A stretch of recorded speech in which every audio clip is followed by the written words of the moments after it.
Hello, say hello, say hello. Say hello, say hello, say hello, We're say let go. hello. Hello, everybody. Sorry, give me one Oh, second.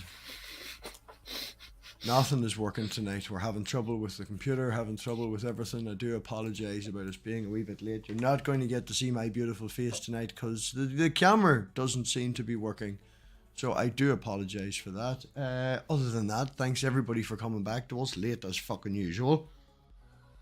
And yeah, no, as always, we're a wee bit late. Do apologise for that. But yeah, we're here now. One of these weeks we're gonna be fucking on time, Richard. Like, I don't know why we should have to be. I mean, people show up when you go live. Are they really like scheduling their lives around this hour? I wouldn't like to think so. I wouldn't think so. So don't be a reluctant wizard. Just be the wizard that you are. Know that you did show up on time every time and be okay with it. So, chapter 17, I do believe, is where we were at. As far as I know. Richard should be able to see that now. And we shall go to 17. So, Richard, how has your week been? As far as my life is concerned, normal. Which for probably a lot of people would be weird.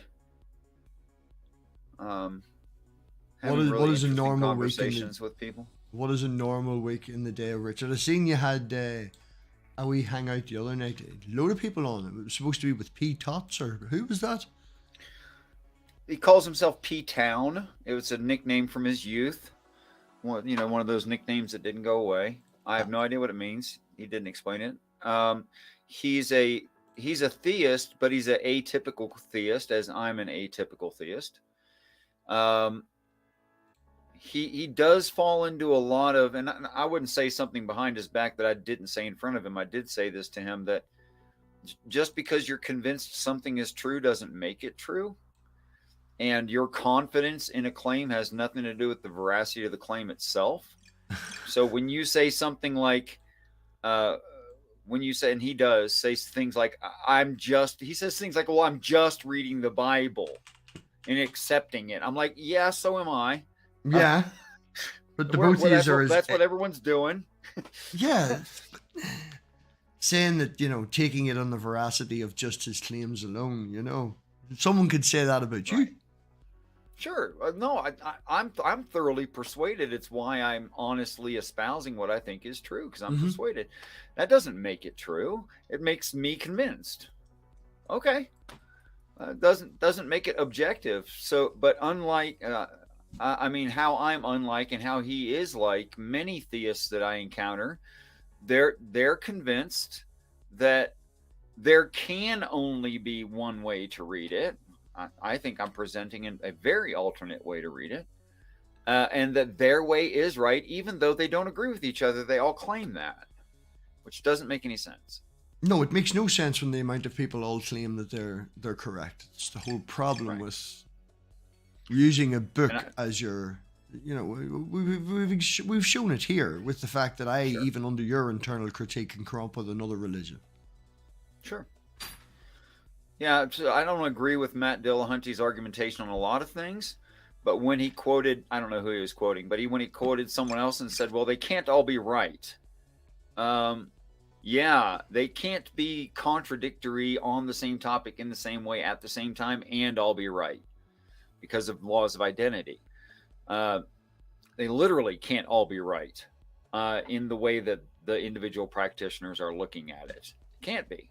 No, there's the meme answer of 30,000 different religions and all that there. So there's 30,000 different varieties and 30,000 different versions. Or we could go more literal about that and say there are as many religions as there are religious people on the planet, which is probably more accurate. Well, I wouldn't say that there's 8 billion religions, depending on your definition of a religion. Religion you could define very vaguely as something someone believes. So yes, under that you could say that everyone has it, but a religion is the standard definition. I don't think everybody could have it. No, no, no. I wouldn't say there's 8 billion religions on this planet, roughly speaking, or 7.87 billion. No, I would say it's more like 3/4 of that number. Mm-hmm. Something more like that, probably, because about 3/4 of the world is religious, something like that. Well, we're only really interested in the one crazy religion right now. And that would be Right, yours. that's what I'm here to present. Yeah. That specific brand of that specific kind of way of looking at things. Yep. Oh, Which actually I don't think I'm good at presenting. no. I actually think I'm kind of poor at presenting. Yeah, and I'm showing That may involve more of my bias, though, because I think it's so simple and intuitive and easy to understand that if it's not being understood easily by a average functioning adult, then I'm probably saying it poorly. And that's the only answer I can come up with is I must be saying it poorly. Well, you do have issues with the way you communicate. What, you don't like dangling participles? What are you saying? Oh yeah, I know you understand and I know you say English, but you say God when you don't mean God, what other people mean God. You say Jesus when you don't mean things like that. You know, there is certain words and phrases that you use that do make it difficult for people to understand where you're coming from. I'm working on it, but I'm not good at it yet. And you raised, I'm not disagreeing. It's a totally valid point. People have pointed out to me before, and they were right too. And I'm working on that. I just don't know what other terms to use. Well, that's why we're here. You know, we practice, we go through it, and yeah, we help each other, Richard. I could say the spirits instead of saying God because that's more accurate. No, I could say no. Jesus instead of the Father. If I could say that that's not accurate though. From your idea, it's not. It's a group of ideas. That's what spirits means there. Yeah. Yeah. No. That's what spirits means to you, Richard. When you're talking to a person and you want to explain something, if you said good point. God, then someone's going to think a person, a being, an outside time. If you said a spirit, they're going to think that you're making a correlation between the Holy Spirit and that sort of spirit and things like that. They're not going to think what you have basically defined as a group and set of ideals. You're right. That's also not good. How about if I said, what do you think of this one? I could say something like the set, like in all caps, like they're in caps and like it's a. Just describe it the way you describe it to me. God is a set of ideals that people live by. Like everyone else, I want a shorthand way to say it that people would understand intuitively. Yes, but you see, the problem is you're trying to explain what a car is, but your car is not a car. Your car is a pickup truck. Your car is a lorry. It's damn close and it's similar, but when you use similar terms, you throw people off. So if I said I need to change my tire, someone's going to assume in their head a 15, 20-inch tire. You're actually talking about a big-ass truck with a 24-inch fucking massive lorry wheel on it. So it's close, but it's not the same. If you wanted to tell someone exactly what it was, you'd be safer saying it's a lorry. Yeah, I mean, I know you're right. I just don't know what to do about it really in practicum. I think it comes down to the fact of the weight that you want to hold with the things that you say. If you said to people, well, my God's a group of ideas, rather than saying God, then I don't think it comes with the validity and the strength that it does when you say God. You know, a group of ideas is just something everyone else has, something everybody has. Sure. You know, where the ideas that you live by being good enough to for the whole universe or the whole world, obviously is God. How about the ideal set?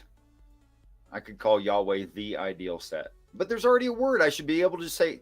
But then the Christians have promoted these weird ideas that aren't in the Bible so much that people think of it that way. And that's not even, I mean, it's nothing biblical at all. Well, I'm very sorry to say it, but the job's on you. The responsibility falls on you. If you want people to understand what you're saying, unfortunately, you're going to have to put the work in. You're right. Burden of proof. Shout out to everyone who's here. We've got Bree, we've got Ian, we've got Julie. How are you, Julie? We've also got Salvage. Thank you, Salvage. Hi, honey. I think that's everybody. Yes, all 5 people watching it. Thank you all for coming back to the Wizard Show, where we aren't late. we turn up just when we're supposed to. But this, Richard, your language is the problem. I mean, you know yourself, you sit and you've maybe spent 40 minutes of an hour-long stream explaining what you mean before getting to the point of your actual story, because people don't understand what you're saying. Yeah. Unfortunately, I know you don't like... clumsy. No, I think it's that you understand and you're aware when you walk around telling people that you believe in aliens, people are going to think you're a wee bit more madder than if you walk around and say, I've got my own religion. Because everybody can come up with their own religion. Not everybody sees and talks to aliens. And that is a little bit of a kicker for most people in the public. You don't want people to think you're crazy. You don't want people to think that this isn't true. But then you avoid using terms because that's the context that'll come with it. You know, when you say it like that, and I'm not disagreeing with you, it seems slightly disingenuous because it's like it could be perceived as being misleading.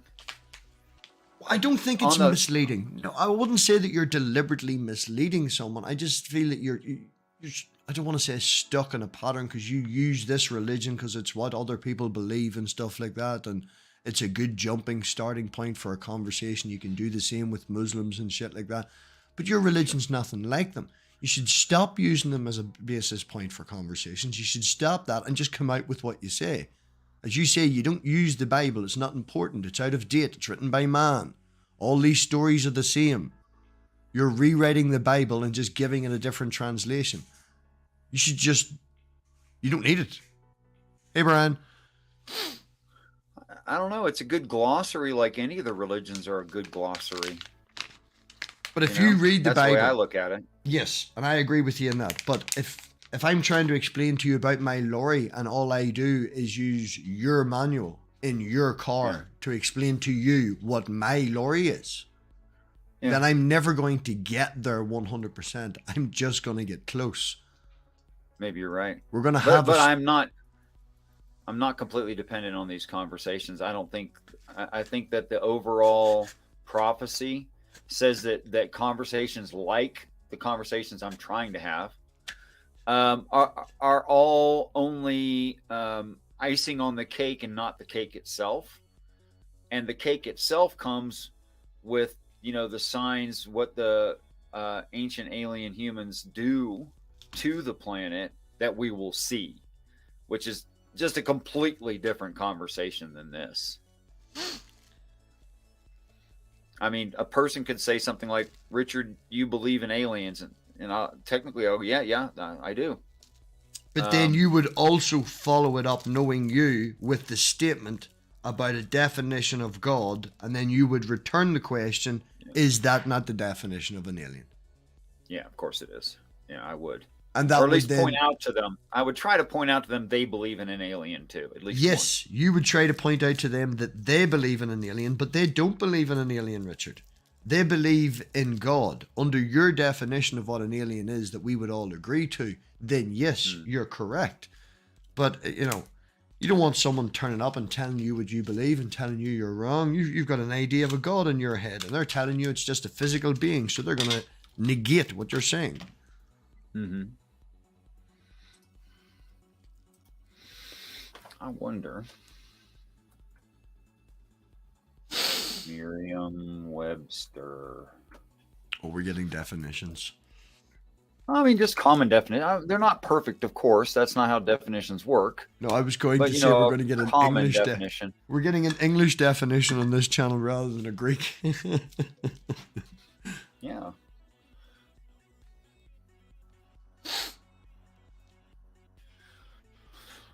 I just, a real blase in the Glavinoids kind of a term alien and hit enter and in Merriam-Webster.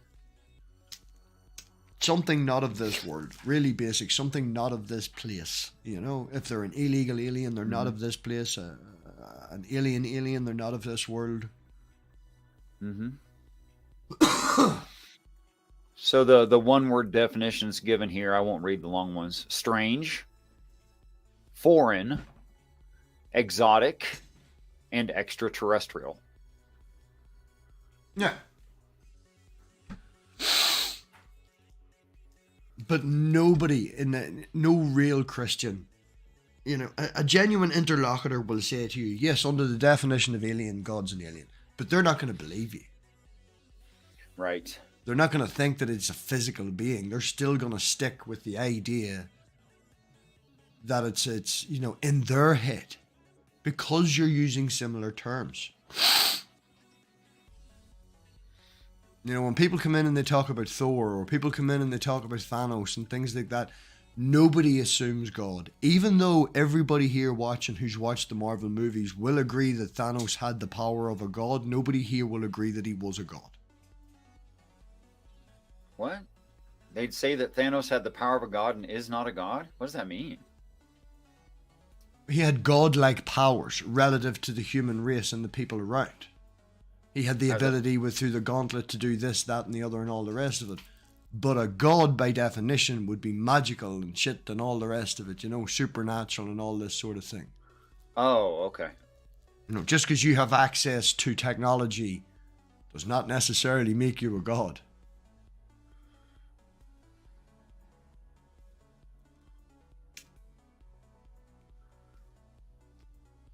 I guess it depends on your definition of God.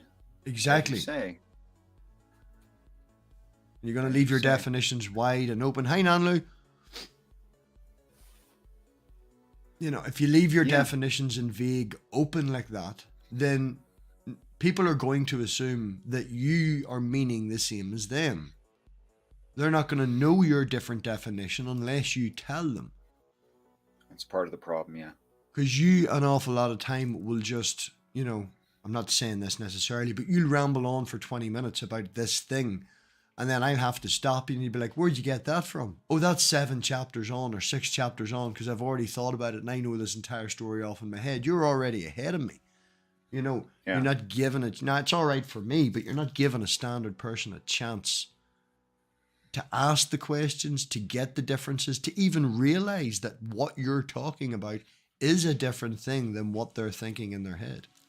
Hey, Sammy. Sending lots of hugs out to Sammy. Sammy's having a bad day, so everybody hug Sammy. Aw. Here's a hug for you, Sam. I think, of course, that you're right, and maybe it's just, and maybe some people are good at that, and I think that I'm not good at that, but I wouldn't know how, like the conversations you and I have had, and you understand my point of view. You can predict what I'm going to say. 4 years, Richard. Other on this, yeah. And there's a few other people on this planet that can predict what I'm going to say about a certain thing, about a certain question on religion, and they'll be right. That is, they have it. But that takes a great amount of time, but it's not just time. It's that you expressed to me the way that you were thinking about it and asked clarifying questions that allowed you to understand how I'm thinking about it.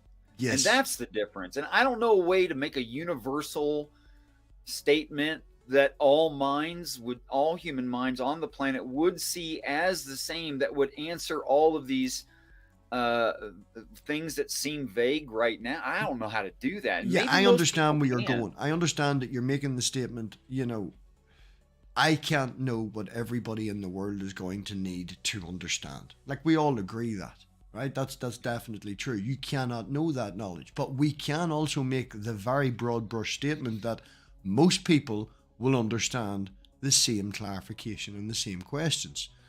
So you think back to the things that, say, I asked, and you're like, oh, well, God did this. And then I go, what is God? Most people are going to ask that question if they know that your God is different, but they don't. They assume, because you just say God and ramble on. You don't stop and say, oh, by the way, God is a council of ex-Jesuses that live by a group of ideas that for the whole world we put out there and blah, blah, blah, blah, blah, blah, blah, Wait, finish it. No, that was really good. Keep going. Exactly. But that's the point. I know that your definition of God is different. So I know to roll off your tongue so easily and make so much sense, and it's so easy to understand, but when I say it, I can't make those formulative parts of sentences. It doesn't come out of me that way. Not that I don't want it to. I want it to, but it doesn't. God is a set of ideas and rules that the ex-Jesuses live by in the council of God that they did promote. I don't know, I've lost it now. I did it better the first time. It was better the first time, but that was not bad. But that's what you start with, you know. That's where you come from. And like whenever you're in a debate or you're having a discussion with someone in a formal matter, it is advised that people define their terms. At the very start of the definition, at the very start of it. You don't define your terms ever. Wait, I know what to do. I know what to do. Hold on, check this out. All humans of the planet, I hereby invite you to come onto my channel one at a time, and we'll have the conversation, and I'll try to say things in the way that your particular brain needs.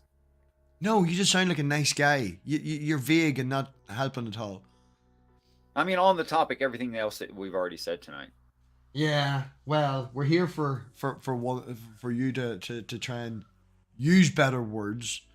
So shout out to everybody again for coming here and watching this and listening. But Richard, now grace us with your wonderful voice. Chapter 17. It's very typical American. And there came one of the 7 angels, which had the 7 vials, and talked with me, saying unto me, Come hither, I will show unto thee the judgment of the great whore that sitteth upon many waters. And I want to stop right there because that is so weird. Well, one of the 7 angels which had the 7 vials, right? So he's ran around and he's collected them all. No, he doesn't say that has all 7 vials. It says he has one of the 7 vials. No, it says which had the 7 vials, not one of the 7 vials. It said, and there came one of the angels which had the 7 vials. One of the angels that had the 7 vials. Yes, not so one of the angels that had all 7 vials. It says that. It says one angel. No. And there came one of the angels which had the 7 vials. You don't like early late English.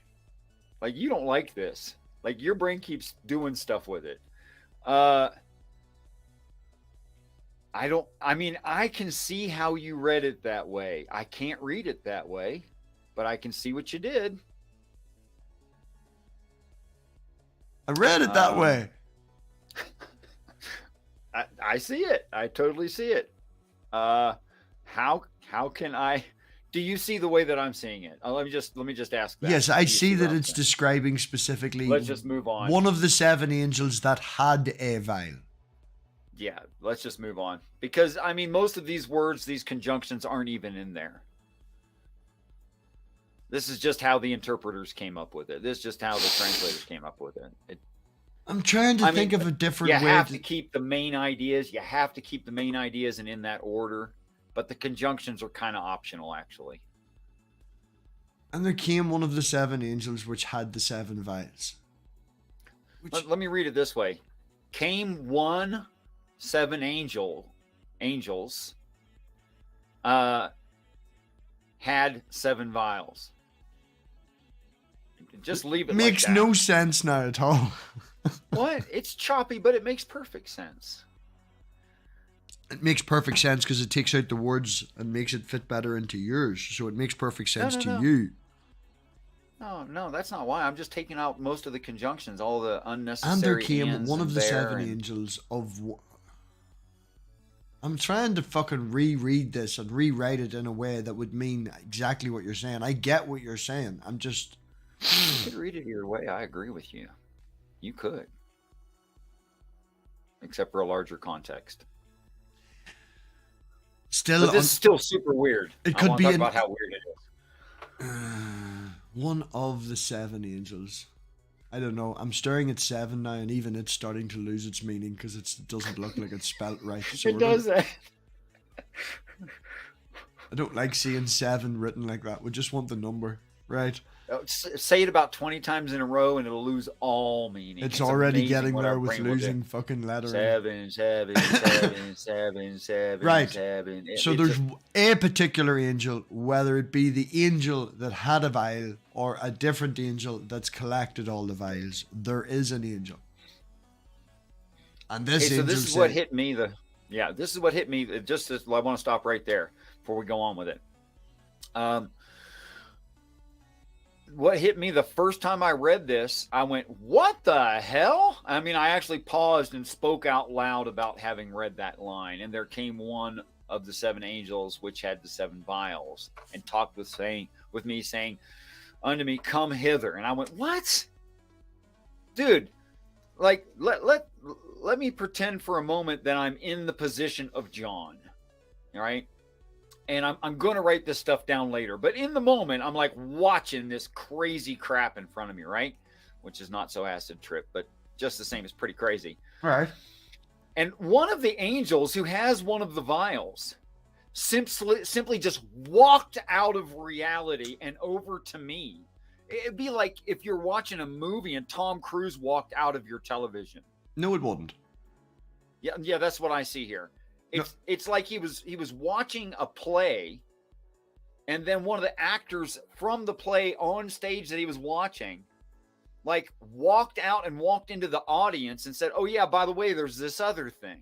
Yes, but you're forgetting that, you know, the analogy that you're using is flawed. A closer analogy would be someone in the audience who's a plant. Yeah, he's a plant, no doubt. He's the only person in the audience. Yes, but he's in on it. Jesus is in on it. At this stage, all this bullshit is happening and all this is happening, and you're telling me that Jesus doesn't know that he's part of it yet? He's already been named. That's not the important point. I mean, you're totally right, but that's not the important thing. The thing is, he just walked off stage. There is no stage.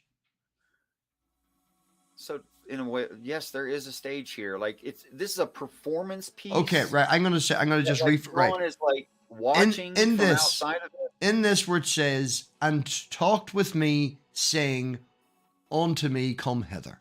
Now, is he talking to the person who's writing this, or is he talking to Jesus? Are you going to flip and say now he's talking to the audience member?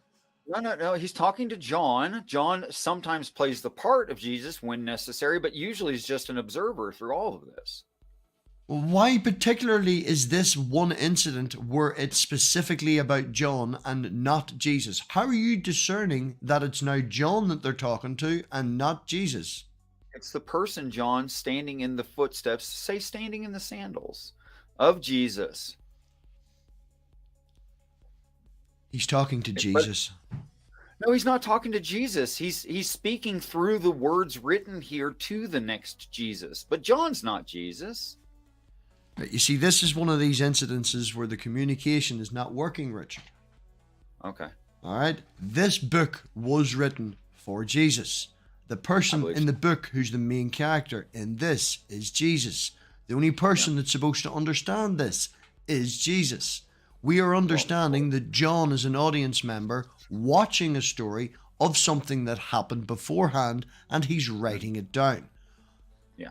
I understand that sometimes they talk to the audience as if that's the main character, but you have said that they are doing that.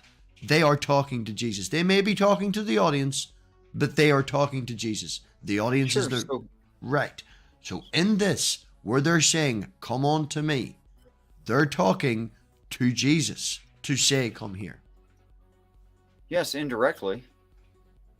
You see, you're doing it again. So, no, it's just John's filling his shoes. John's the one that's going to walk with the angel. But it's for Jesus to read to understand that he's the one that will walk with the angel.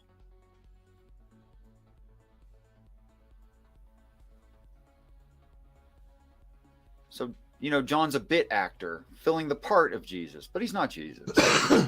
Yeah, I get that. You've said that, but now John's actually in the show, right? Yeah, I know. That's the weird part. No, there is no weird part here. That's the bit that makes no sense. How are you flipping? What tells you that this is a flip? What tells you that this is not talking to Jesus and suddenly talking to this whole idea of a thing that you've got originally on your own? You're just flip-flopping completely to a different point. I don't see how I'm flip-flopping or changing. Because you're talking about being Jesus. It's Jesus, Jesus, Jesus, Jesus. The whole fucking thing is dedicated to talk to Jesus. Sure. But in this one sentence, in this one incident, it's not Jesus he's talking to, it's John. And there's literally nothing there that says that. There's nothing that says, I stopped talking to Jesus and I'm now talking to John. There's Well, yes, there nothing that is. says that. The whole way through this story, you have said that when it says me or I, it's describing Jesus. And now it's describing John. There was another part where the same thing happened, where John like came and took the little book and was filling the shoes of Jesus because they needed a character to do the new Jesus thing. And whenever the new Jesus thing has to do a thing, John has to do it. Because it's not the actual Jesus who's intended to read this. I get that. I get in that. the occurrence at the now time, you're just he's not repeating there. yourself. You're just repeating Well, I don't yourself know and what else not to giving say. me any explanation or any explanatory power. You're saying I've done this before. It's okay because it's happened before. You're still not answering my question. You're still not giving me a reason to believe why you're suddenly flipping from talking to Jesus to talking to John. There's no explanation there. We're literally in the middle of a story of shit happening at the end of the world. And all of a sudden they're taking a stop for some audience participation. They're ignoring the story. No, it makes no sense. You're just nodding your head. You're saying, yes, this is what I'm explaining, but you're not giving me how you get there. Because there was 7 angels doing stuff. And they were busy. And they were like, like bombing the planet and stuff. Is like, anybody else having fucking trouble here? Like, is anyone else understanding where I'm coming from in the audience? Where if you spend the entire time and the whole fucking story talking about being Jesus and the main character being Jesus, we're now flipping to someone in the audience. It doesn't say anywhere there. It's continuing on with the story. It is the story that we're part of.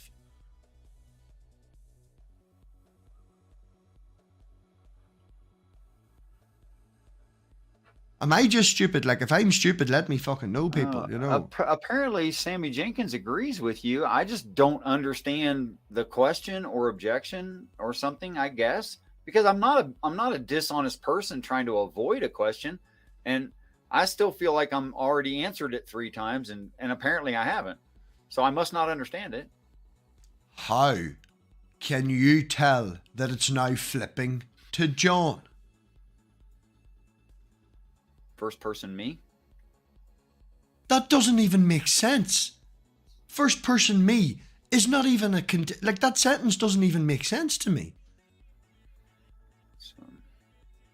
First person me. You might as well have said me, myself, and Irene. And there came one of the 7 angels, which had the 7 vials, and talked with me, saying unto me, first person me. Yes, which the entire way through the book has been Jesus. When John's filling those shoes, it is. See, you and then other times it's him. Listen to the way you answer the question, Richard. I'm sorry, most often it's him and he, not me. The entire story is about Jesus. Of course it is. And now it's about John. John's filling the shoes of Jesus, yeah. You're just, again, Richard, you're just stating the same thing.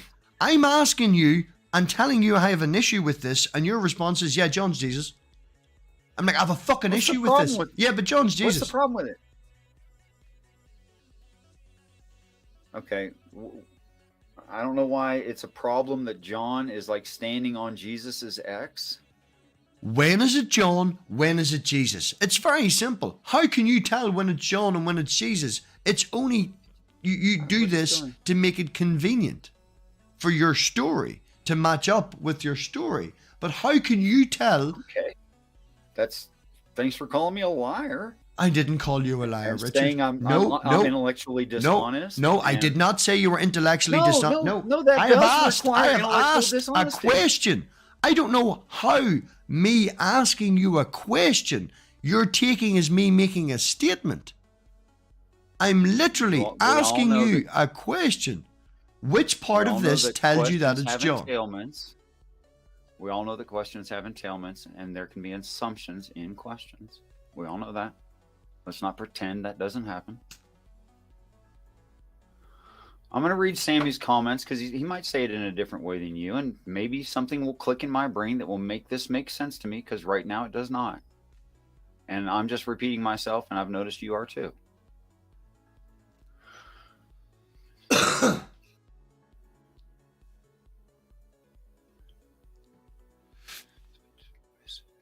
You're going to say me makes it John. I'm trying to concentrate. I'm not good at it.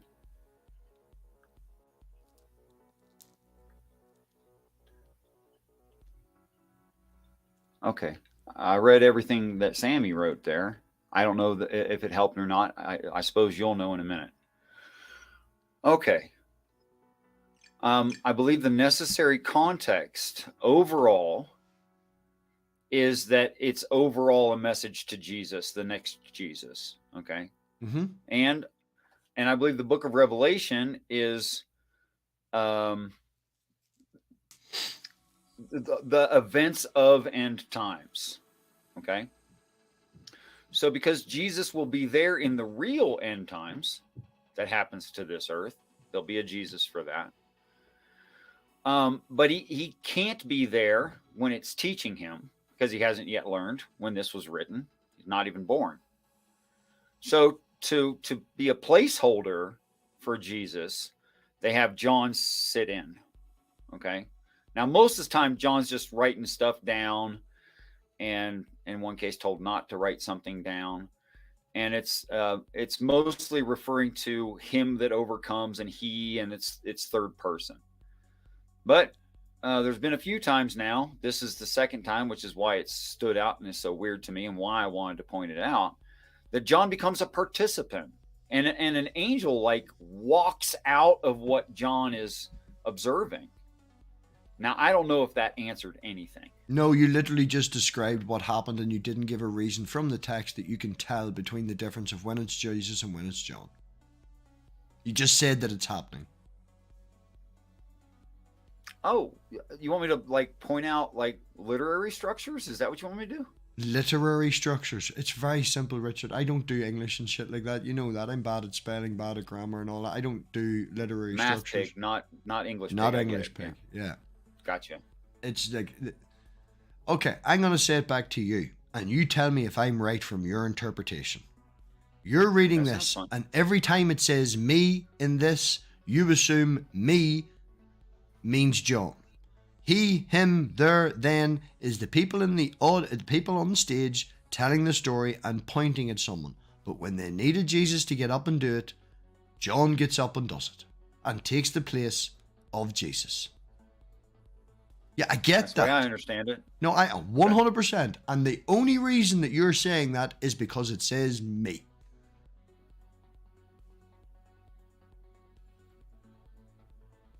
Yes. Okay. You don't see any problem with that the entire time they're talking about Jesus, and it's impossible for this to be written from that point of view, unless someone physically is standing there. Say it again. I need that repeated. You are not open to the possibility that when it says me, it is written from a different perspective. It can only be John writing it. So therefore, John must be taking part in the story. No, it's possible that it's not John at all, and it's some other author we don't even know the name of, I guess. Okay, that's nothing to... like. That's the only other way that me doesn't mean me. Yes, so I'm saying it can only be John. By saying me, it can only be the person writing it. It can't be the person writing it from the perspective of Jesus. It can't be that. It's impossible to be that. It can only mean audience participation.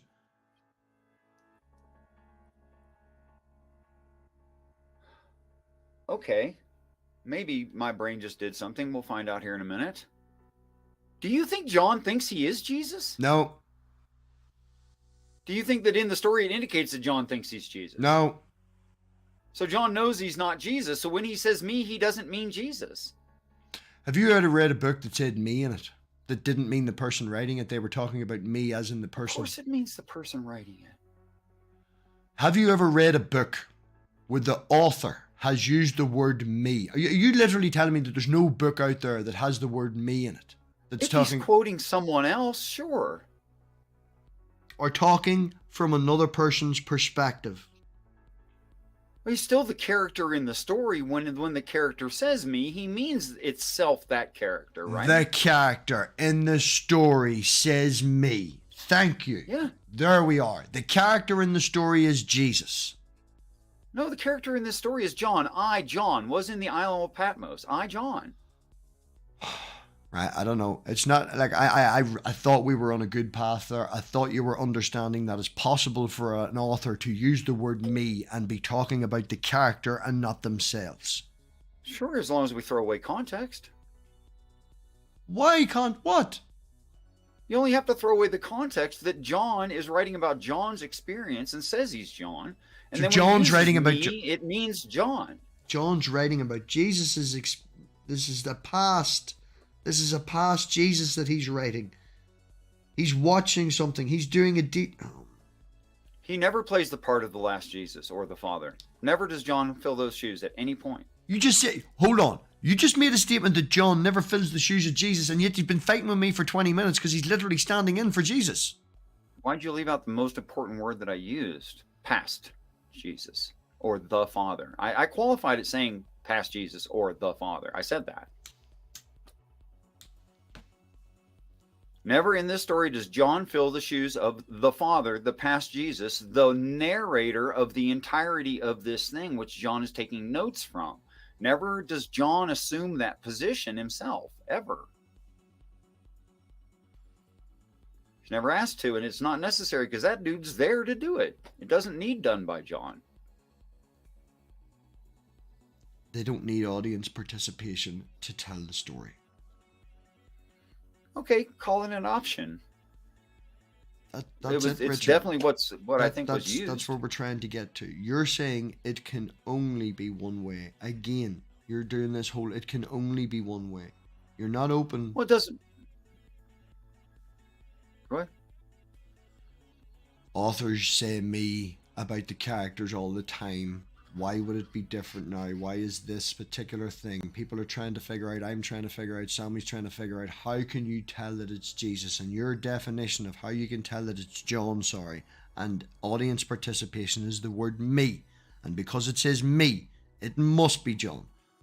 You are not open to the possibility that the author, the person writing it, is describing it from the character's point of view. Let's say that James actually wrote it and no John ever did write it. Okay? Okay, don't answer my question and give me another statement. Go. I've tried to answer that question about 5 different ways, and I don't know what I need because I'm stuck in my head and I can't get out of it. And like I said before, I feel like I answered it all the ways I know how. And I even read someone else's ideas about it. And then I think I answered that. And you tell me I'm still not answering. So I don't know what to do. We go to chapter first 2. I'll just make the assertion then. Maybe there's no way for me to show this. I don't know. Come hither and I will show thee the judgment of the great whore that sitteth upon many waters. And this I've referred to, I don't know how many times, arguing with Christians concerning the flood. With whom the kings of the earth have committed fornication, and the inhabitants of the earth have been made drunk with the wine of her fornication. In other words, like you're really into the planet and that's all there is for you. Something like that. Maybe you're even a business person. Maybe you're even a very, very successful business person with lots of power over people. So he carried me away in the spirit into the wilderness. And just for academic reasons, I want to restate wilderness means just some place you're unfamiliar with. It doesn't mean like there's some certain kinds of plants and they're really big or anything like that. And I saw a woman sit upon a scarlet-colored beast full of names of blasphemy, having 7 heads and 10 horns. That is, the woman doesn't have 10 heads and 7 horns. Yeah. But the beast does. Oh, I got that. Would this be the same beast that had 7 heads and 10 horns from before? Yeah, I believe this is, again, a representation of the beast, of the dragon, all that, the beast of Satan, those kinds of ideas. In the particular small thing, in this one question, when it referred earlier about a beast that had 7 heads and 10 horns, it's the same beast. Whether you flip-flop between other descriptions, saying other things, don't matter. But you would agree that when it's saying 7 heads and 10 horns, it's the one that it talked about earlier. It's pretty specific, yeah. I'm trying to be specific to be clear. Well, I think to say this count of heads and this count of horns, is repeated a few times and it's consistent. Yeah. So yes, that's what I'm trying to get to. Is it the numbers that's important, or is this a description of the same beast? Is it just a repetition of the numbers because they are important, or is it a repetition of the description because that particular beast was important? I would think it's going to be talking about the beast of Satan, the Antichrist. Okay, well, me and you haven't agreed on that because you've now had 2 weeks. Did you do your homework? I did my homework, yeah. Right. So you're comfortable with the fact that you've come to the conclusion of a description of 2 and not a description of 3, even though it says and and. Yeah. Well, Bob, Jimmy Bob, and Shelly Bob. I think that's what we call them. Yeah, something like that. Yeah. So that's it. We don't get to see your homework. You just tell us that your homework's right, and you're right. The teacher doesn't need to see it. The other person. That's the way it's going to turn out anyway. You and I are going to differ on that point. I'm going to. Oh no, I am happy to get that you see it as 2 people. You did at the start, and I knew you were going to at the end. What I'm interested in is your justifications and reasoning for it. Okay. So I did a complete survey of the entire book of Revelations, and all of the references to Jesus. In fact, I put him all the way on the right-hand column. I put him last. This third being, I put them first because that was the topic, and then Satan himself, then the beast of Satan, and then Christ. Now, first of all, there's a whole bunch written about Christ in the book of Revelation, where the other stuff is not that much, actually. And then second place winner, the beast of Satan, and then Satan is barely mentioned, right? Only like, what was it, like 5 times, and then this other character gets 2 honorable mentions. So let's grant that it is a third being, but they get like 2 backhanded compliments, sort of. Like 2 little, yeah, you. That's it.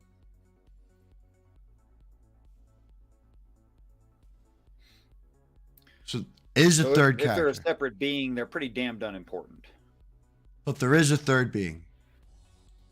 If there's a third being, it's pretty damned unimportant. It's barely given a mention. Just 2 little mentions. That's it.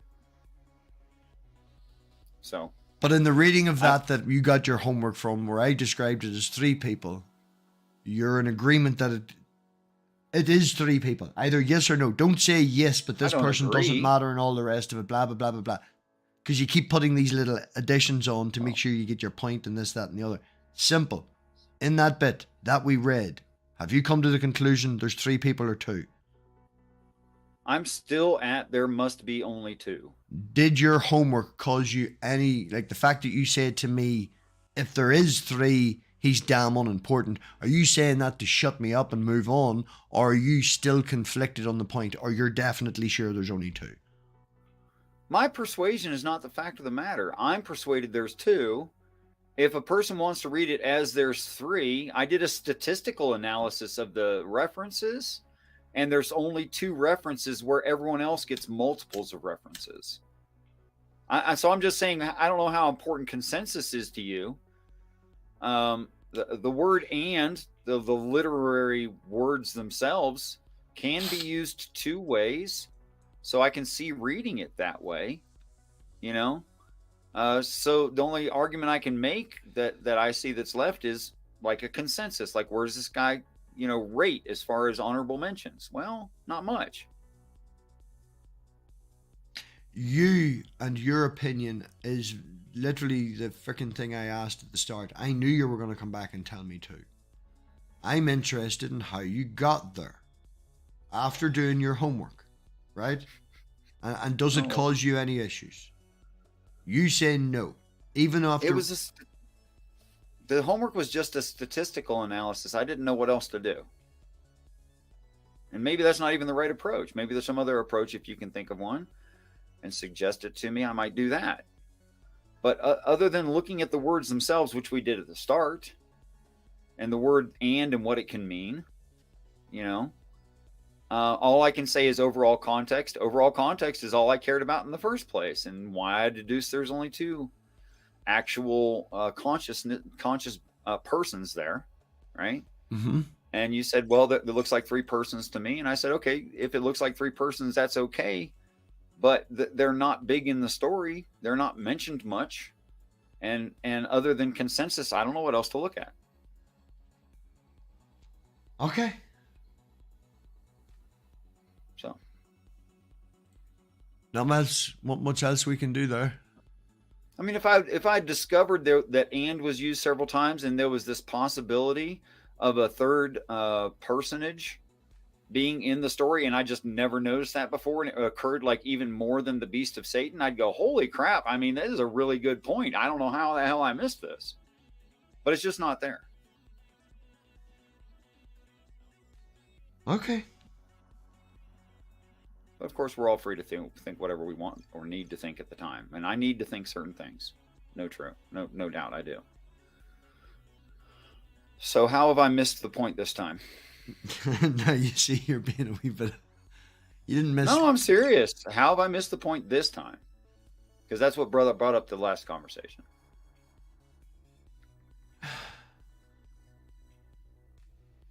Now I got a text message that's thrown me out completely.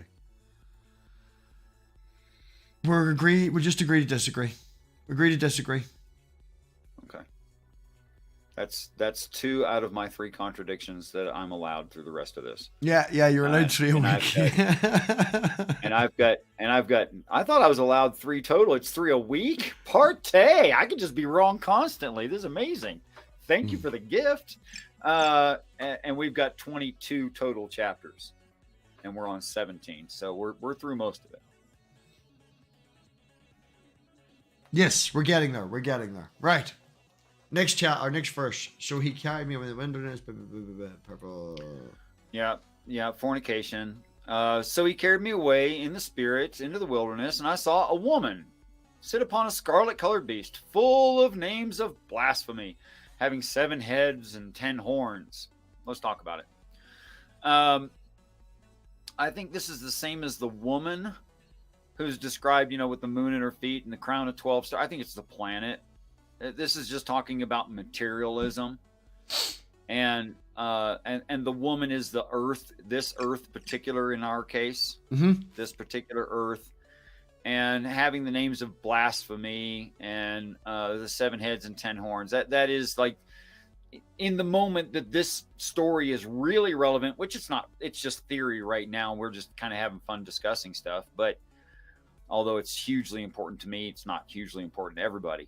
That the beast is, the thing that's supporting the woman. That is to say that the beast of Satan and Satan promotes but doesn't believe.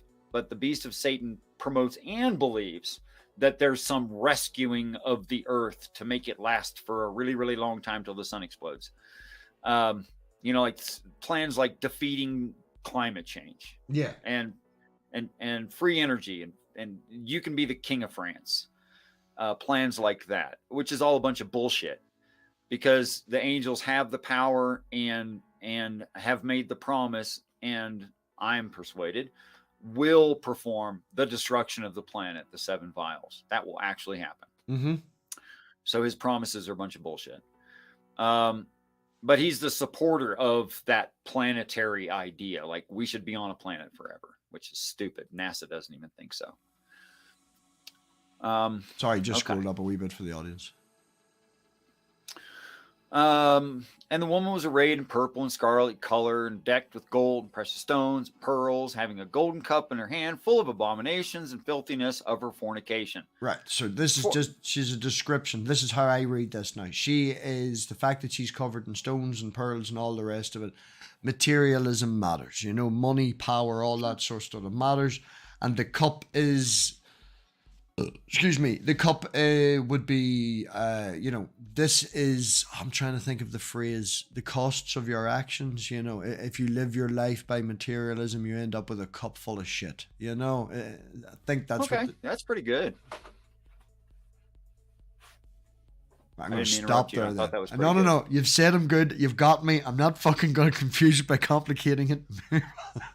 Right. I think it's just it's your bed, you lie in it, something like that, right? That's And it. Your bed, you lie in it. That's the sort of phrase I'm looking for. Yeah. and it's about to use that picturesque speech, that turn of phrase, later on in the text in reference to her. It's going to use the idea of bed and, you know, prostituting oneself and having Johns and all that sort of. It's going to use that imagery. Mm-hmm. Okay.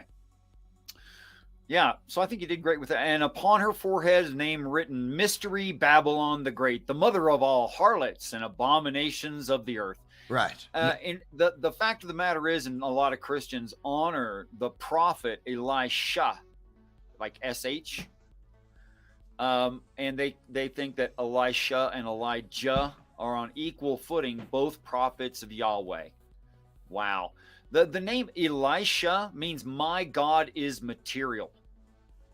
Like my God is the material world. Like my God is like wealth and riches.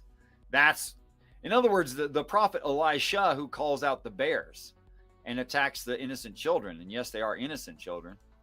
And has them mauled to death. Yeah, he's the prophet of materialism. That's what he is. And people just completely miss that. And this is another account of that. Well, materialism is wrong. You guys have all heard it, right? Yeah. Well, I agree with it. I don't think materialism actually, you know, things and all that sort of shit don't really matter now. Well, if I had a choice between physical wealth and a wee sun bright hair colored daughter who thought I was just the bee's knees, I'd rather have the daughter. You know, say that again. Sorry. If I had a choice between physical wealth and a child, my own child who loved me, mm-hmm. knowing what I am and that I'm flawed and loved me, I'd rather have the child. Yeah. You know. That's yeah. Well, as a father, that's definitely something. Having that love in your eyes from your daughter, it doesn't matter. You know, I don't know if you've seen, but we spent 2 hours building a spaceship out of 3 cardboard boxes. It's even got a display and a cup holder and all on it. Have you painted it red yet? No. We will get. Wow. I have only rubbed 1 can at work. Shut up. It's gonna take at least 2. I only got a chance to rub 1 yet. Shut up. Fair enough. So she's all pissed on the drunk of the blood of the saints. Right. Piss ass drunk. And I saw the woman drunken with the blood of the saints and with the blood of the martyrs and martyrs of Jesus. Wait, not and of Jesus, but of Jesus. And when I saw her, I wondered with great admiration. And I think people do generally. It's very easy from this perspective to think this is all there is that you're ever going to experience. Sorry, you threw me off there. What? Where'd you go? Oh, look at how beautiful the trees are. That's pretty much what this is. Yeah, I think this is a really cool incubator. I do. I don't know what. Hold on. I know that the word admiration, right? So this guy, whether it be Jesus or John or whoever the fuck it is, right?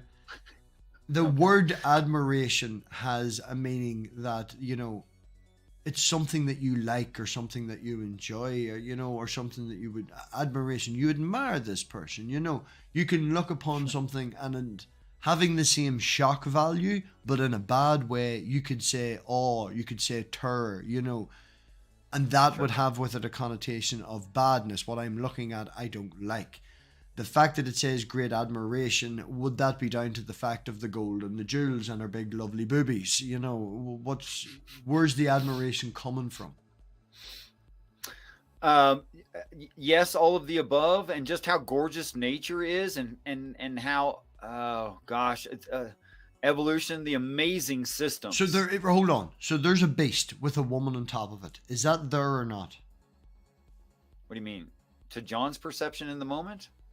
To the person in the story. I'm not going to quantify or qualify that it is John. I'm not going to give you that. To the author.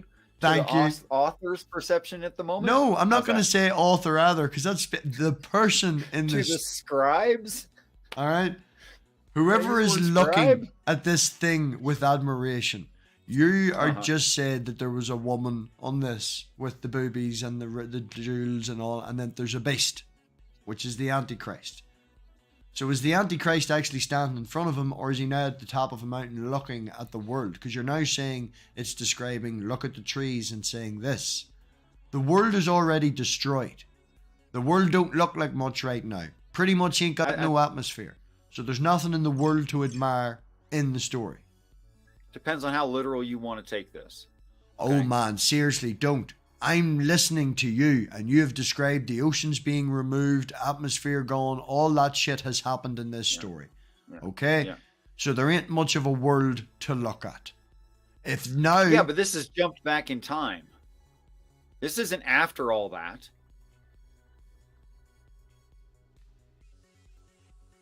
This is starting the story over again. I'm going to show you this, again. Right? See this story here? Yeah.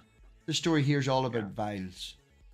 This chapter starts with vials. It's a continuation of the story. It says and it's talking about vials. Now, whether you disagree with the word and...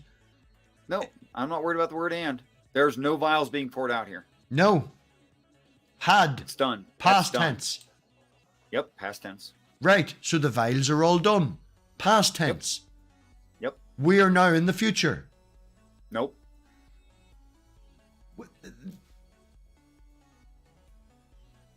Your observations are correct. Your conclusion is wrong. And how do you get there? Because it jumps back in time here? No, you're just saying that. No, Richard, you're doing the same thing again. I'm asking you, how does it jump back in time? And you're saying because it jumps back in time.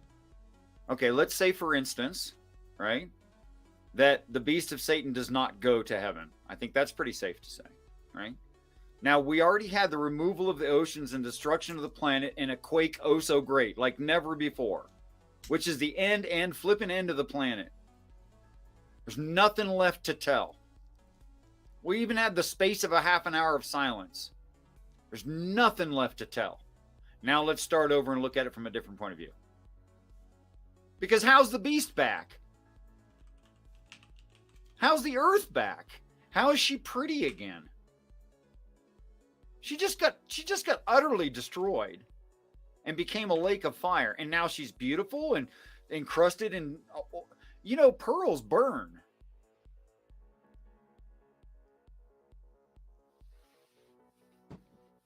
Just letting you get it all out so you can fill the whole thing. So that's why. So because they were mentioned before in it. Because the last thing that mentioned would have killed all this. It would be gone. No, you're adding that. There's an earthquake so great, city divided into 3 parts. Babylon came and remembers before God gave the cup of wine before his face. Every island fled away and the mountains were not found. The earth is in the middle of being destroyed. And it continues the story by saying and, which you disagreed it was there, but there's the people who did this thought that it was part of that story, because as we know, Richard, the chapters don't exist. That's right. They don't. Okay? So from reading this, regardless of where they put Revelation 17 in that fucking number, they thought this was a continuation of the story. Okay? Yeah. The people who spent their time doing this, continuation of the story. It mentions the vials in reference to the previous story. It says had, as in, I'm now in the future talking about the past.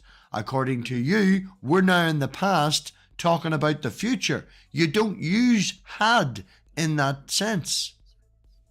Why not? Have. It is to happen. It hasn't. Had happened. It's a past tense. I know. It's past tense. So how can you use a phrase in the past tense but be talking about the future, Richard? Because he's an angel who had. Not that the angel can't live on and do other things. So the angel's a time traveler. And the angel can't conduct a flashback. The angel just starts a flashback right here. Like a movie director.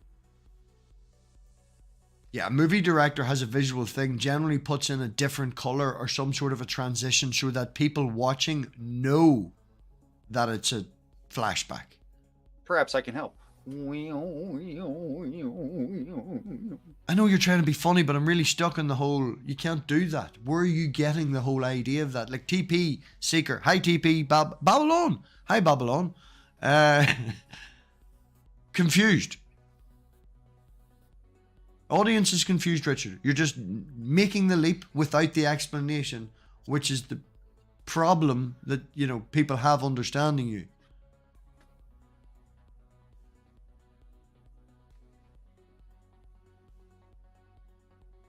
TP Seeker is adopting a Christian value of the text that we're not talking about. Babylon did not comment about being confused, and Arctic Timberwolf, I have to say, love him as I do, is a special case. I don't see where people are confused. Okay, people, person, TP, Sammy's out there. I'm going to assume Sammy's on the same page as me. That gives it 2. So fuck you, I'm right. Don't be so facetious. You get the point I'm making. I'm not the only one that's confused. Let's go on with it. I think it's going to clarify itself in this context. And if the context won't hold, we'll talk about that. Or what usually happens when you do that is we read on and we find another issue and we stick in that and then don't go back to this. But go on ahead. No, it's all one. It's all one. Okay, we started the series and I said there's going to be 3 times that it summates and starts over. Now that's the way I read it. Okay, a person can disagree. That's okay. Richard, there are preachers who preach there's 21 different plagues in end times. Richard, I don't see them. I understand that you said that it's going to repeat itself. And at certain points going through this, you say it's restarting the story. And I do believe that the last time it restarted the story, I agreed with you in the reading of it that was possible from reading it. Okay? Okay. This time it isn't. So I'm going to disagree with you. So no, please let me finish. By you just saying, look, I told you that this was going to fucking happen. I understand that. And I'm aware of that. I think we're in agreement that I can pretty much predict an awful lot of what you say and do and how you're going to see things in reference to this sort of thing. So I know that you're going to do these things. I don't give a fuck that you do them. I want to see the justification. I'm here to poke holes in it. I want to see why. Can we look at the end of 16 then?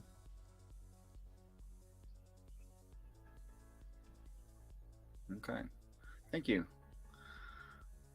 And the great city was divided into 3 parts, and the cities and the nations fell, and great Babylon came to remembrance before God and gave unto the cup of the wine of the fierceness of his wrath.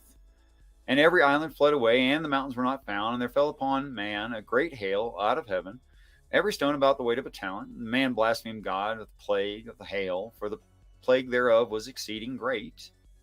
Right. The last thing that happened at the end of chapter 16. The last thing that happened at the end of chapter 16 is not destruction. It's heal. Can we read from 16 verse 18, please? Thank you so much. There were voices and thunderings and lightnings. There was a great earthquake, such as not seen by men since they were upon the earth. So mighty an earthquake and so great. There's that same summation right there from 18 through 21. It's just the same summation we've seen before. And then you go, well, the rest of the times it was okay that it was the end of the story because they summated it. But this time it's not okay. I don't know why. Hold on now. Just to make it very clear, you went back to 16. I know not a single issue with 16.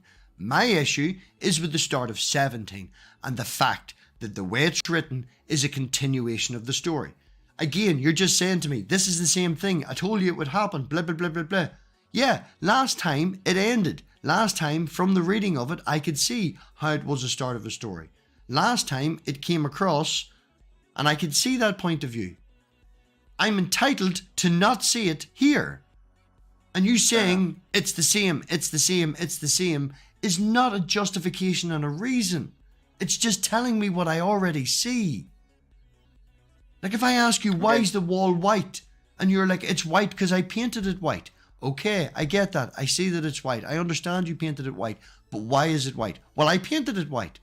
But why is it white? Well, I chose the color white. Do you see the difference? Nope, I do not. That just confused the hell out of me. How else would you answer the question, why is the wall white? Because you chose the color white. Right. That's the color you wanted the room. I want the reasoning behind that. Like you painted the room white. Had a preference. Right, hold on. Just for talk's sake, you're moving out of your house. Generally, people, when they move out of a house, they paint every room white. So it's better for the person moving in.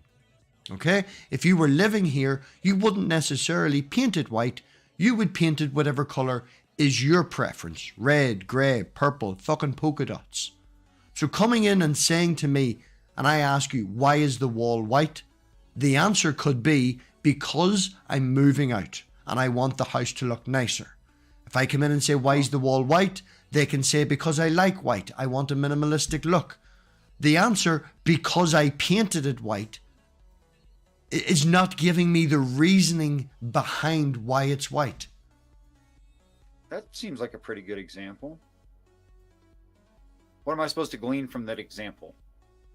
Whenever I ask you to explain to me why is it a difference in story, and you say because it happened before, you just keep repeating, I painted it white, I painted it white. You're not giving me the reason why it's painted white.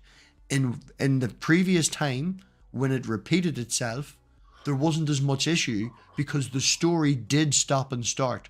Regardless of whether it started the story again, there was a definitive stop between the chapters. There is not here. And that is the issue that I'm having. I think that was really well said. Okay. All right. So the intent of the authorship here seems to me, it's always seems to me, but I want to say seems to me.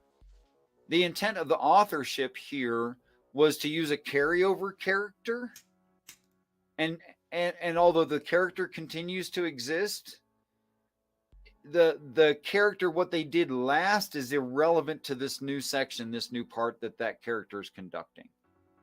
Yes. Is that no, an answer? You're just telling me what's happening. I'm really struggling, but you're telling me that it's necessary for your story. I don't think I'm ever going to understand this. I think you have found one of my incapacities. I do not know what you're talking about. I don't know why you're asking the question. I don't get it. And reading what Sammy wrote also did not help me. Beck's here. Beck, can you explain what they're talking about? Beck's better at this than I am. And I've known Beck a really long time. Yes. Beck may know that you're selling the life. house. You're just going to repeat to me, you painted the wall. You're going to wiggle your fucking paintbrush in front of me. You're going to get really angry and hold up the tin of paint and scream at me, I painted the fucking wall. That's why it's white. And I'm standing there going, okay, I get that it's fucking white, but why did you pick that color? Look, I don't have feelings, bro. I don't know what the hell they're talking about here. For me to paint the wall, it would be because I was moving out and someone else is moving in, or I just have a preference of white because I like stuff to look clean. Exactly, and that's what I'm trying to find. I'm trying to find the reasoning behind it. You're not telling me the reason. You just keep fucking waving the paintbrush in front of me. Yeah, I know, but you keep using the analogy. Could you use this story to ask the question? No, because I tried for about 40 minutes and we got very frustrated and in circles, and whenever I used the paintbrush one, you went, brilliant, that was really well explained. I thought it would. You said it really well, but I apparently didn't understand because I didn't answer you. So it didn't help me.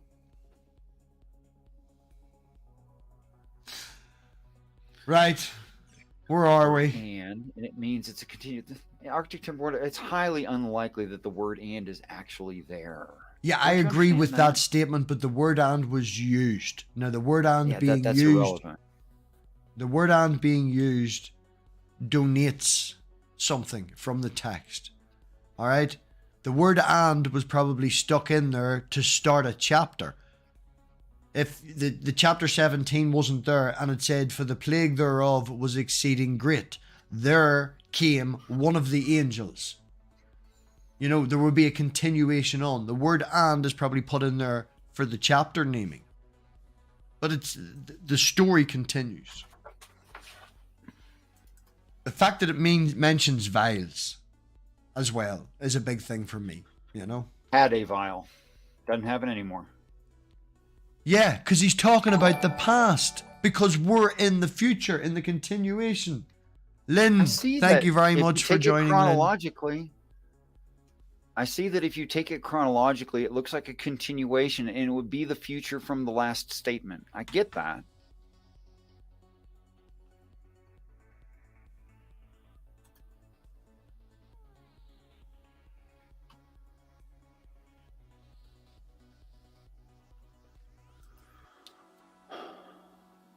This is why we're here, Richard. This is the fun of it.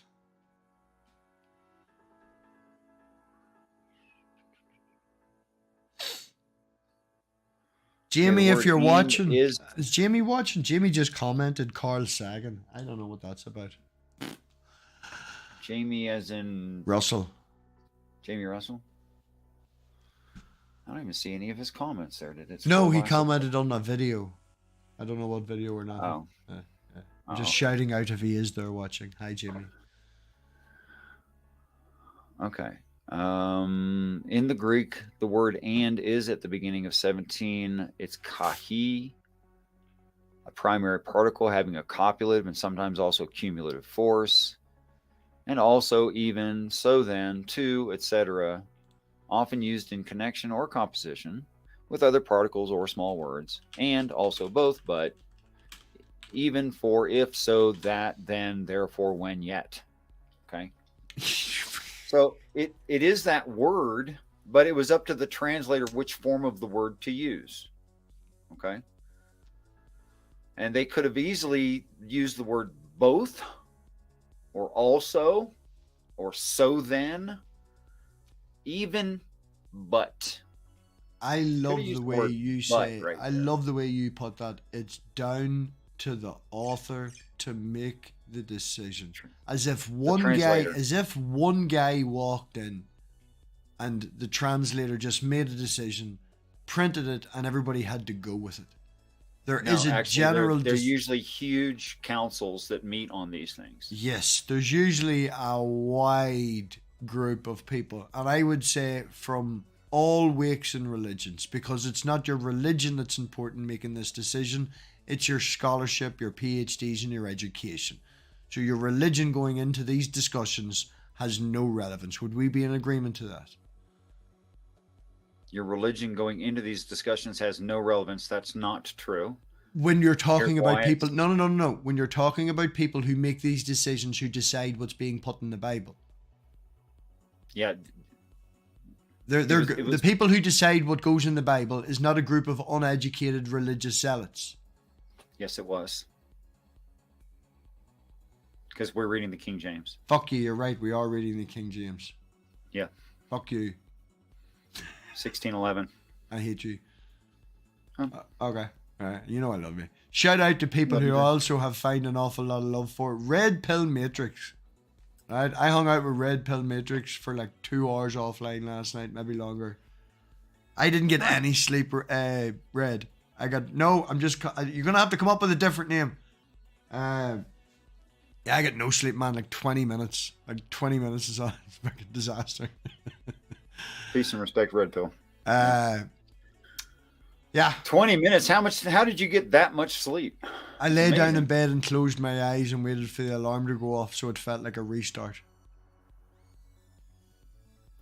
And for an insomniac, that probably works just fine. Perfectly. And then I'm 20 minutes late for the show tonight because I had a doze after work. I had a full chicken leg though, like a big ass chicken leg. I don't know. So recently, and I'm not saying that people should in any way abuse over-the-counter drugs. However, most sleep aids are just Benadryl anyway, which Benadryl is proprietary. It's got a different scientific name, but apparently it doesn't damage any of your internal organs, including your brain. It's non-addictive, and about 1/3 to 1/6 of an adult dose takes the edge off and lets me go to sleep. And I am now getting between, I'm not kidding you, on a regular nightly basis, an average of 7 hours of sleep. I'm trying to aim where the plan is. Savage is going to try and retrain my brain. Good luck to her. But we're going for a 2-hour dose after work and a 4-hour to 5-hour dose at night, which would have me at 6 and 7 hours. But yeah, we'll see how that goes. I'm personally taking 1/6 of an adult dosage 3 times a week Of Benadryl. I figured out that my sleep schedule's on a weekly schedule, not a daily schedule, which is probably a problem. You know, I have the same amount of sleep every week. I just don't have the same amount of sleep every day. But yes, I am self-prescribing drugs to deal with my mental issues, namely that I'm somewhat an insomniac. So technically, Arctic Timberwolf is correct. I'd like to point out Arctic Timberwolf might not hurt you to seek some medication. Well, that's a little backhanded. But no, anyway. I'm not trying to be insulting. I really believe the man needs some help. Like, okay, I'm a weirdo, and I think space aliens are being described in the Bible. I know. I don't like talking about people. It's not my thing. They're not here to defend themselves. You have your opinion. You can talk about them all you want on your channel. Not a bother. Fair enough. I'll respect that. Not a bother. We're getting near the hole. We've been going for over an hour now anyway. We've got the 7 heads and 10 horns, and we're back to the bottomless pit. So, yeah, there we go. There's Savage going, yeah, you got to make it a daily cycle. So, yeah. I never noticed that about you, but it seems intuitively correct. The beast that thou sawest was. No, this is the blue. Is not. Oh, you're going to end on this. Right, go. Well, it's still on the same topic. It's about to change at 9, so this is a good place to finish up 8. Okay. The beast that thou sawest was, and is not, and shall ascend. So there's the 3 descriptors that I said we're going to be like, each character gets a 3 descriptor in time frames. So this one was and is not, and shall ascend out of the bottomless pit. So that's why I say it's not Satan, and it is the beast of Satan. Okay, because it's got this. I never disagreed with you on that. I never disagreed with you on the beast. I disagreed with you on John and Jesus. That's a different thing. Yeah, I don't understand that. No, clearly. I clearly don't. I'm serious. I mean, it's my dysfunction. Everyone else seems to get it, but I don't get it. Maybe I'm so buried in my own bias and that I can only see it this way, that I can literally only see it this way. I didn't want to say it. I'm fucking glad you did. I think that's accurate. I didn't want to insult you. And that to me, to make that sort of statement is you are that blinded by your own fucking faith, you can see nothing else. Yeah. But now that you've said it, I can say that to you and it's not an insult. But if I had shouted that to you in the middle of the conversation, it would have come across as an insult. Depends on how you said it. I would have been okay with it if you said it nicely. No, it would have come out like that. You're fucking blind in your own fucking face. Well, why can't you just use like the technical terms that are accurate and non-emotional and aren't they're not accusatory? It's just a situation. It's just an observation. Do realize I'm Irish, yeah? Oh yeah, I forgot about that part. Okay, good point. Good point. I neglected the whole Irish thing. Yeah. So there's the 3 time descriptors to identify what his temporal status is. That he is not atemporal. He fits into a time frame. His life is temporary. Here's the mind that hath wisdom. The 7 heads are 7 mountains on which the woman sitteth, and there are 7 kings. 5 are fallen, and 1 is, and the other is not yet come. And when he cometh, he must continue a short space. So 7 heads, 7 mountains, 7 candlesticks, 7 spirits. I believe is all the same thing. It's not coincidental that it's 7. It's not talking about physical mountains. Yes, there's 7 major mountains around Rome. It's not talking about the Catholic Church. I'm so sorry, guys. This actually stuff is important and is talking about impactful characters, not the freaking Pope. Pope would not make the wart on the ass of the beast of Satan in his evilness. Don't care how bad you hate him. On which the woman sitteth. That is the woman is founded on the 7 principles, and this is what the beast twists, saying we're going to save the planet. Sorry, guys, no saving the planet. It's a really sweet thought. I'm glad you want to save the planet. And there are 7 kings. 5 are fallen and 1 is, and the other is not yet come. And when he comes, he must continue a short space. That short space, I think that's Satan's time on the planet. That's the short space, because it keeps using ideas like that. He knew his time was short. He knew it's, space-time thing was very, very short, and that's why he has to get extreme. Cool. That's all I got. You've got an awful lot, Richard. Fucking 4 years of an awful lot. So, Richard, what have you got going on this week? Going on? What's the banter? What's any fun hangouts? Well, there's always the sexy time. Is that with Steve and what do you call it? Tomorrow we should have Mac, and we might have Steve on for a regular late morning program. Almost no matter where you are in the United States, it's kind of a late morning program. And the property that I was refurbishing is now being rented. Yay, the person who lives there and the person who owns it. Yay, them. Right on. Move on to the next project. Yep. I'm going to go off the grid very, very soon. As soon as I get some money ahead to stock up on some supplies and do some prep work. I'll be disappearing for about a month or longer. Might come back and visit you because I love you guys, but I'm going to be off the grid. I'm going to be out in the middle of nowhere. I'm not even going to try to do this show over cell phone. Well, that brings up my next topic. I'm going to be doing a wee shout out about this, most weeks and mention it and stuff like that there. But I will be in St. Louis for New Year's Eve weekend. If anyone is able to come and meet up, let me know. Come and contact me. Send me a message, DM or something. We're not doing like fucking Faithless Form, or we're not doing better like Oz or anything like that. We're just doing a group of friends hanging out New Year's Eve and bringing the new year in together. If we can get enough people together that aren't going to kill us in our sleep, and we do trust you, then come hang out. We'll do something. We'll get together. Richard, I don't know if Beck's still up for it. We were talking to Sammy. Sammy might be flying in via Thailand and coming in that way to do it on the cheap, Richard. So you might get to hug Sammy as well. Oh, that'd be awesome. Yeah. Bree's going to be there. Me, Savage is going to be there. It's going to be a very good fun time. So if we can get enough people together, we would be hopefully booking something, or booking a wee place, or we'll be doing it at the start of December, probably maybe a wee bit earlier. So do let us know. Savage, as far as I know, I'm hitching a ride with Beck.